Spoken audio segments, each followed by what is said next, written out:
விஜய் கட்சி தொடங்கணும்னா முதல்ல அவரை வரவேற்ற நபர் யாருன்னு பார்த்தீங்கன்னா நாம் கட்சி உறுப்பினர் சீமான் தான். ஆனால் தற்போது அவரை மிகவும் எதிர்க்கக்கூடிய ஒரு நபராக சீமான் அவர்கள் இருக்கார். இதுக்குண்டான முன்வைக்கிற தத்துவங்கள் வச்சு தானே நீங்கள் தம்பியாக இருக்கிறீங்களா, எதிரியாக இருக்கிறீங்களா, அம்மாவாக இருக்கீங்களா, அப்பாவாக இருக்கீங்களா, எதிரியாக இருக்கீங்களான்னு நீங்கள் உங்கள் செயல்பாடுகளை வச்சு தானே நீங்கள் திருப்பியும் வந்துக்கிட்டு அதே திராவிடம், அதே கோட்பாடு, அதே கொள்கை. திமுகவை ஒழிக்கிறதே ஒருத்தருக்கு லட்சியமாக இருக்க முடியாது. நான் என்ன செய்வேன்னு தான் சொல்லணும்.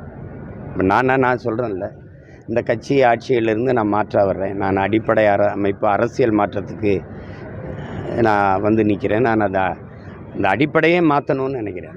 அப்படின்னு நம்ம சொல்கிறோம்ல, அது இருக்கணும். அதை விட்டுட்டு நீங்கள் மறுபடியும் இப்போ எதுக்கு மறுபடியும் அண்ணா எம்ஜிஆர்லாம் இதுக்கு வராங்க? இப்போ நீங்கள் முதல்ல வச்சுருக்கணும். அப்புறம் இல்லை 67 அவர் வந்தார், 77 அவர் வந்தார், அது மாதிரி நாங்கள் வருவோம்னா அது மாதிரி நாங்கள் வருவோம் தான் சொல்லணும். மறுபடியும் அண்ணா எம்ஜிஆர் படம்லாம் வரும்போது ஒருத்தர் ஒரு கட்சின்னு தோற்றுனார், ஒருத்தர் இன்னொரு கட்சின்னு தோற்றுனார். அண்ணா அவர்கள்னால் அவர் தோற்றுவித்த கட்சியை தான் நீங்கள் ஒழிக்கணும்னு சொல்கிறீங்க. புரியுதுன்னு நினைக்கிறேன். 60 வருஷமாக இந்த நாட்டில் இந்த 2 தலைவர்களுடைய அரசியல் தான் இருக்குது. ஒன்று அண்ணா தொடங்கியது, இன்னொன்று ஐயா எம்ஜிஆர் அவர்கள் தொடங்கியது. இந்த 2 கட்சி தானே இருக்குது.